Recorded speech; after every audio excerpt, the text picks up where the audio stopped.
Vamos estudar a palavra do Senhor, como diz a Bíblia.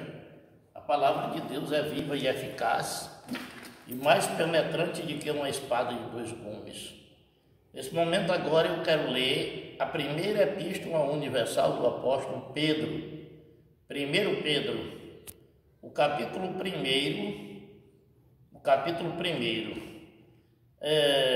Muitos ensinamentos básicos, muita coisa boa a Bíblia tem para dizer para nós. Ele começa dizendo: Pedro, apóstolo de Jesus Cristo, aos estrangeiros dispersos no Ponto, Galácia, Capadócia, Ásia e Bitínia. Deus, ele sabia que as tribos de Israel, elas iam se espalhar pela terra. Foi falado isso no capítulo 26 do livro de Levítico.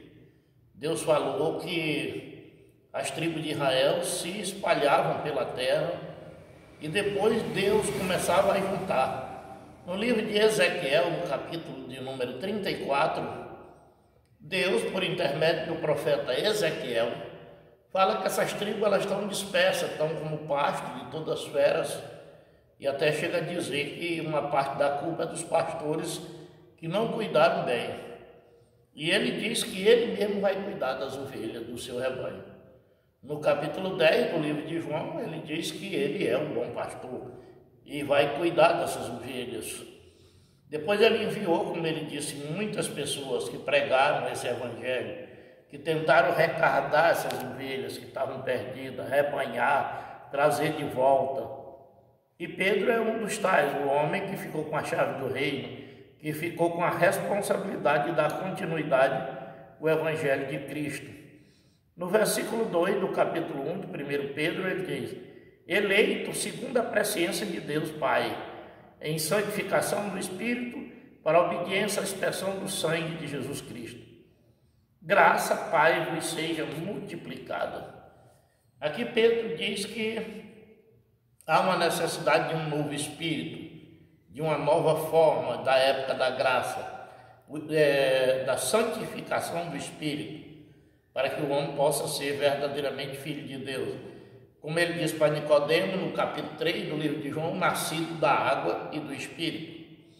Versículo 3: bendito seja o Deus e Pai de nosso Senhor Jesus Cristo, que segundo a sua grande misericórdia nos gerou de novo para uma viva esperança pela ressurreição de Jesus Cristo dentre os mortos. Observe a palavra gerou de novo. Então a Bíblia deixa bem claro que há dois nascimentos. É esse o diálogo entre Jesus e Nicodemos, no capítulo 3 do livro de João. A Bíblia diz que Nicodemos era um príncipe dos judeus. E na conversa com Jesus, ele começou a elogiar Jesus, dizendo que sabia que ele era um mestre vindo de Deus, porque ninguém podia fazer os sinais que ele fazia se Deus não fosse com ele. Jesus diz para Nicodemo que ele precisa nascer de novo, porque ele é gerado da carne, e quem é gerado da carne é carne. Então ele fala que ele tem que nascer da água e do Espírito. O Nicodemo nem compreendeu a palavra de Jesus na primeira vez, mas ele diz que ele tinha que nascer da água e do Espírito. Então significa aqui, pela palavra, Deus está dizendo que nos gerou de novo, outra geração, outra forma de sair da carne para se tornar filho de Deus, para uma viva esperança pela ressurreição de Jesus Cristo dentre os mortos. No versículo 4 ele diz: para uma herança incorruptível, incontaminável, que não se pode murchar, guardada nos céus para vós. O livro de Hebreus, quando fala de fé, diz no capítulo 11 que a fé é o firme fundamento e que o homem se apega na fé e agrada a Deus, e sem fé é impossível agradar a Deus. Fala que a fé é aquilo que a gente se apoia no que não vê. E a esperança de morar no céu, uma cidade santa, que aparece no livro de Apocalipse, no capítulo de número 21, e toda a Bíblia Sagrada fala dessa cidade santa, onde os salvos vão morar, vão ser ressuscitados, para aqueles que foram mortos ressuscitarão primeiro, e se nós estiver vivos para a vinda de Cristo, seremos arrebatados para a morada nessa cidade. E aqui ele diz que ela está guardada nos céus, essa morada para vós, está falando para as pessoas. A palavra de Deus diz que essa esperança de morar no céu, de um dia ser salvo, é que nos move a continuar lutando mesmo em meio às dificuldades. E o versículo 5 diz: mediante a fé, repare como mediante a fé, estás guardado na virtude de Deus, para a salvação já preste para se revelar nos últimos tempos. Então, o livro de Hebreus, que fala de fé, no capítulo 11, diz que sem fé é impossível agradar a Deus. Tudo o que nós conseguimos com Deus é mediante a fé. Ele sempre falou dos grandes milagres. Só olha, a tua fé te salvou. É pela fé, não existe outra forma, é pela fé. Versículo 6: em que vós grandemente vos alegrais, ainda que agora importa, sendo necessário que desejais por um pouco, contristado, com várias tentações. Engraçado é isso, quando Jesus diz para os homens que é necessário renunciar a si próprio e carregar uma cruz, ele está dizendo que há uma necessidade de mudança no ser humano. Só que ele não promete uma vida de rosa no Evangelho, porque ele próprio teve dificuldade com as religiões, dificuldade com a política, perigos nesse mundo até chegar ao ponto de tirar-lhe a vida. E ele diz que quem segue após ele vai nas mesmas pisadas. E ele diz aqui no versículo 6 que agora a gente se alegra, ainda que agora, um dia a gente vai se alegrar, importa que sendo necessário que nós estejais por um pouco contristados com várias tentações. Então há muita tribulação para podermos chegar no céu, há muitas dificuldades, há muitas decepções, há muitas coisas que parecem falhar, mas a Bíblia diz: 10 cairão do teu lado e 2.000 do outro lado, mas tu só olha com os olhos. A vida do Evangelho é sonhar com essa salvação e ter cuidado para que nada roube ela de nós. Por isso que o apóstolo Paulo chegou a dizer que nem a fome, nem a nudez, nem a falta dos bens materiais não tirava ele de Jesus, nada tirava ele do amor de Cristo Jesus. O versículo 7 diz: para que a prova da vossa fé, muito mais preciosa do que o ouro, que perece e é provado pelo fogo, se ache em louvor e honra e glória na revelação de Jesus Cristo. Tudo no mundo contribui para o bem daqueles que amam a Deus, diz a palavra. Toda obra que nós faz é importante para contribuir para a salvação. Mas a Bíblia diz, o apóstolo Paulo dizendo: a fé sem as obras, ou as obras sem a fé, são inválidas. Ele diz: me mostra a fé, a tua fé pelas tuas obras, e eu te mostrarei a minha fé pelas minhas obras. Significa que sem fé ainda falta alguma coisa. Mesmo que exista as obras, é necessário que exista a fé.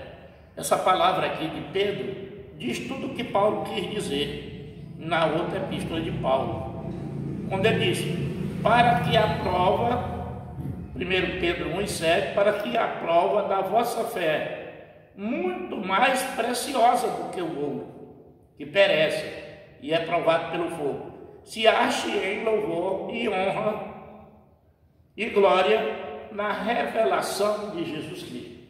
O Paulo tinha razão, como falou no livro de 1 Timóteo: acabei a carreira, terminei o combate. Está falando da vida, terminou a carreira da vida. Acabei o combate e guardei a fé. É como se Paulo dissesse: o que me restou foi a fé.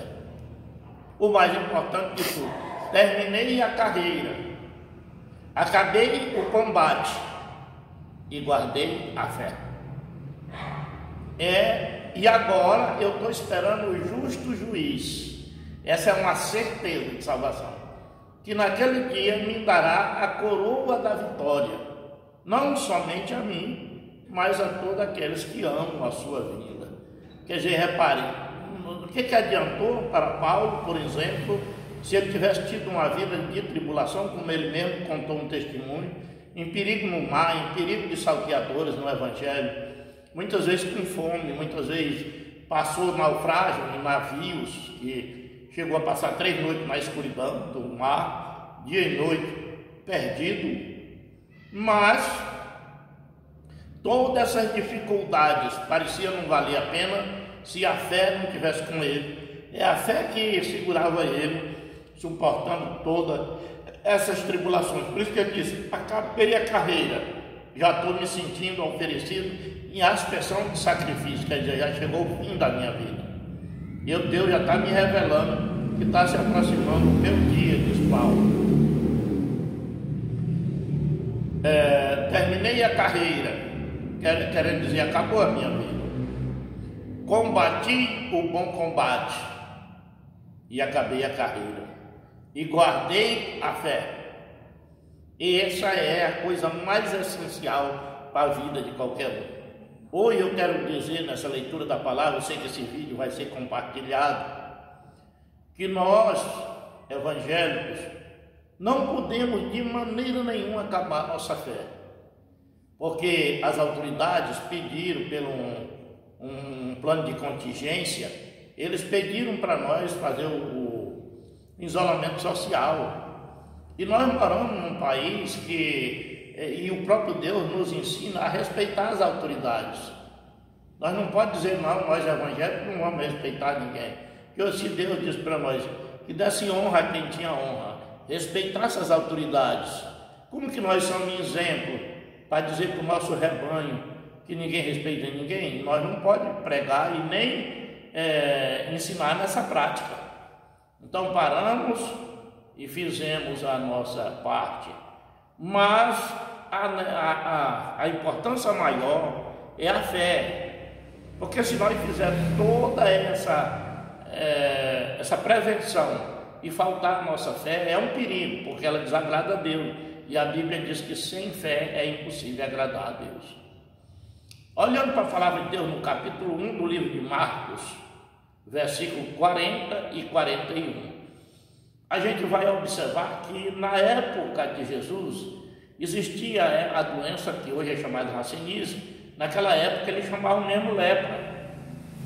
Todas as pessoas que pegavam ela, eles eram obrigados a morar isolados da sociedade, não podiam morar na casa, porque ela era contagiosa e muito perigosa. Não tinha remédio. Foi na época que, antes de Cristo, que aquele Naamã apareceu para ser curado por aquele Elias. E na época de Jesus, no capítulo 1 do livro de Marcos, versículo 40 e 41, um leproso se aproximou de Jesus. Tem um local onde ele curou 10, mas lá no livro de Marcos, capítulo 1, versículo 40 e 41, diz que era só um leproso nesse dia, que se ajoelhou e que disse: Senhor, se o Senhor quiser, o Senhor pode me limpar. Quer dizer, a doença era perigosa da época, parecida com essa. Quem pegava tinha que estar no isolamento. Só que existia um Jesus que estava naquela época na Palestina curando todas as enfermidades. E a fé moveu o coração do leproso. Repare que ele disse: se o Senhor quiser, o Senhor me limpa. Se Deus quiser, nós não pega isso aí. E essa doença, é por isso que eu estou dizendo para você, meu irmão, que vai ver esse vídeo, não perca a fé. É a última coisa que não pode sair do homem. E quando ele diz isso, a Bíblia diz que Jesus, movido de compaixão por aquele homem tão vulnerável, que achava que nada nesse mundo podia resolver se não fosse Jesus. Nós não podemos se ligar só no que os homens dizem. Nós temos que se ligar no que a palavra diz, no que Deus diz para nós. E ele disse: se o Senhor quiser, o Senhor pode me limpar. Querendo dizer, é uma doença do século, que está nessa época, e que ninguém pode se livrar, não tem vacina para ela, não tem nada. Mas o Senhor pode me limpar, se o Senhor quiser, é claro. E Jesus diz: quero, seja limpo. porque a Bíblia diz que moveu o coração de Jesus, aquele homem sair de todas as coisas que ele podia se agarrar e apelar unicamente para Jesus. Aí o versículo 8 do capítulo 1 da primeira epístola de Pedro diz: ao qual, não havendo visto, há mais, no qual, não vendo agora, mas crendo, vos alegrais com gozo inefável e glorioso. A fé é muito engraçada. Como que você entra numa igreja para amar, para adorar um Deus que você não está vendo? É muito fácil adorar uma estátua, reverenciar, olhar a grandeza, a beleza, a boniteza, quando você olha e contempla com os olhos. Agora, amar, adorar, reverenciar um Deus que simplesmente diz: onde tiver 2 ou 3 reunidos, no meu nome estarei no meio deles. Aí onde está a dificuldade. É porque você ama aquele que não vê, tem fé naquele que não vê, mas crê. E ele diz para os discípulos: bem-aventurados sois vós, que vê o que os profetas nunca viram, mas creram. No capítulo 8 do livro de João, ele diz: Abraão, o vosso pai, exultou por ver o meu dia e viu e se alegrou-se. E os homens disseram: você não tem 50 anos e viste Abraão? Ele disse: em verdade vos digo, que antes que Abraão existisse eu sou. João, capítulo 8, versículo 58. O projeto de Deus na manifestação da carne, o nascimento de Jesus, a morte do Calvário, a ressurreição, os milagres, Jesus viu muitos e muitos anos antes de Jesus nascer. Porque ele exultou, ele lutou, ele tinha fé. Abraão é o pai da fé. Até o ponto de ter uma esposa que era estéril, não gerava, e Deus dizer para ele que as estrelas do céu eram semelhantes, se ele pudesse contar, a descendência dele. Falando de crentes espalhados pela terra, que brilha como uma luz, que são filhos de Abraão. E ele acreditava em tudo que Deus falava. Versículo 9. Alcançando o fim da vossa fé, a salvação das vossas almas. A fé, ela tem um princípio do dia que a gente creu e ela termina na salvação. A fé não tem como parar. Se ela parar, acaba o crer. Ela tem um começo e termina na salvação. Versículo 10. Da qual salvação inquiriram e trataram diligentemente os profetas, que profetizaram da graça que vos foi dada, indagando que tempo ou que ocasião de tempo o Espírito de Cristo que estava neles indicava anteriormente, testificando os sofrimentos que a Cristo havia de vir e a glória que se lhe havia de seguir. Esses homens, eles são muito bem-aventurados, porque eles tinham, como disse Jesus, a graça de saberem as coisas que havia de vir. Todos os profetas falaram de Jesus. No capítulo 24 do livro de Lucas, e versículo 45, os discípulos de Jesus, depois da ressurreição dele, tinham praticamente acabado a fé, porque havia uma expectativa muito grande sobre o Evangelho, e eles tinham Jesus como rei, mas não como um rei que se humilhou tanto para os homens e que morreu, um rei vencedor, um rei que pegasse o exército da terra e colocasse do lado dele. E de repente esse rei anuncia para eles que vai descer para Jerusalém, vai se entregar para os homens, e os homens vão matá-lo, vão cuspir no rosto dele, vão esbofeteá-lo.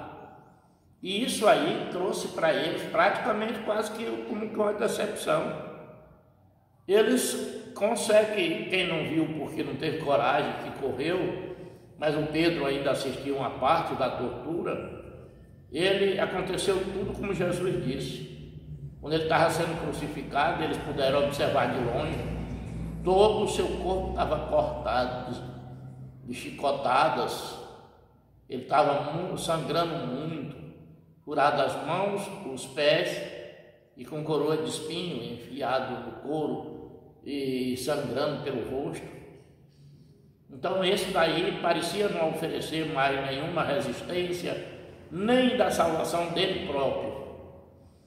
E a Bíblia diz que após essa ressurreição, os discípulos se decepcionaram e começaram a voltar para as suas práticas de vida. Essa é a razão de muitas pessoas, meus irmãos, que vê esse vídeo. Coloque isso no seu coração. Você que um dia esteve na igreja, que viveu bem na igreja, pode ser que o Evangelho lhe alcance através dessa minha palavra. E de repente você se decepcionou com alguma coisa, com o pastor, com uma coisa que falhou lá. E você voltou à prática daquela vida que você levava. É com você que eu estou falando. Você levou para aquela prática, a mesma prática que você vivia antes. Renove a sua fé quando você vê esse vídeo. E creia e veja um Jesus chamando você e perdoando os seus pecados, as suas fraquezas, e lhe trazendo de volta, mandando você ir para Jerusalém buscar o Espírito Santo.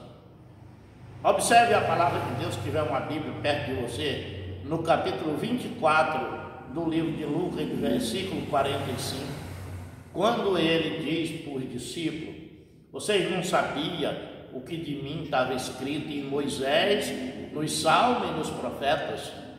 Então está aqui a Bíblia dizendo em 1 Pedro: todo profeta profetizou sobre ele. E diz para os discípulos que não continuassem voltando para a prática antiga que viveu, fossem para Jerusalém, querendo dizer a igreja, lugar de adoração, esperasse a promessa de Joel, está no livro de Joel, do profeta Joel 2,28, o derramamento do Espírito Santo, que aconteceu no livro de Atos dos Apóstolos, capítulo 2, e ali nasce a igreja apostólica, igreja que batiza no Espírito Santo, que é pentecostal e firmada nas 12 colunas de apóstolo. E aqui nós estamos vendo em 1 Pedro, capítulo 1 e versículo 11. No 12 diz assim: os quais foi revelado que não para si mesmo, mas para nós, eles ministravam essas coisas, que agora vós foram anunciadas por aqueles que, pelo Espírito Santo, enviado do céu, vos pregaram o Evangelho, para as quais coisas os anjos desejam bem atentar. A palavra de Deus está deixando bem claro. Você quer ser pregador do Evangelho? Não é difícil. Não é difícil. É necessário que você seja uma pessoa que renuncie o mundo e procure o Espírito Santo de Deus. Porque a Bíblia diz: quando levarem vocês nos concílios, não fique solícito por o que há de falar, que na mesma hora o Espírito Santo coloca as palavras na boca. Precisamos do Espírito Santo de Deus nas nossas vidas, para que nós se torne um mensageiro do Evangelho. Está aqui a Bíblia dizendo: aos quais foi revelado que não para si mesmo, mas para nós, eles ministravam essas coisas, que agora vós foram anunciadas por aqueles que pelo Espírito Santo, enviado do céu, vos pregaram o Evangelho, para as quais coisas os anjos desejam bem atentar. Não se pode pregar na carne, é necessário pregar pelo Espírito. Livro de João 14, 26. Um Espírito que vem no nome de Jesus, que guia os homens na verdade. Versículo 13, eu vou até o 14. Portanto, cingidos os lombos do vosso entendimento, sede sóbrios, esperai inteiramente na graça que vos ofereceu a revelação de Jesus Cristo. Como filhos obedientes, não vos conformando com as concupiscências que antes havia em vossas ignorâncias. Vou sair um pouquinho.